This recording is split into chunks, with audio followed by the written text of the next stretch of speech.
আজকে কি করলেন? হ্যাঁ নমস্কার। আজকেদের আমাদের এখানে একটা সভা আছে। এই সভার আগে আমাদের সব কার্যকর্তা, আমাদের এই মণ্ডলের প্রেসিডেন্ট আছে, ডিস্ট্রিক্টের সেক্রেটারি আছে, আরও আমাদের এই কোষাধ্যক্ষ আছে, আমাদের বাবুজিৎ বাবু আছে।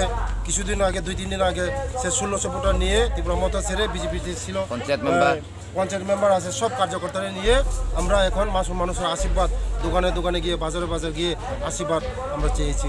মোদিজির আশীর্বাদ চাই আমরা। মোদিজিকে যেমন আগামী দিনে আরও আগিয়ে নিতে পারি, তার জন্য সবার কাছে আমরা আপিল করছি যে মোদিজিকেই ভোট দেওয়ার জন্য।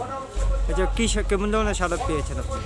সারা তো মানুষ সব বুঝেছে যে শুধু মোদিজি ছাড়া কোনো কিছু নেই, মোদিজি ছাড়া আর কোনো বিকল্প নেই। শুধু মোদিজি লাগে। মোদিজি আছে মানে ডেভেলপমেন্ট আছে, মোদিজি আছে মানে সব কিছু আছে, মোদিজি আছে মানে সেফগার্ড আছে।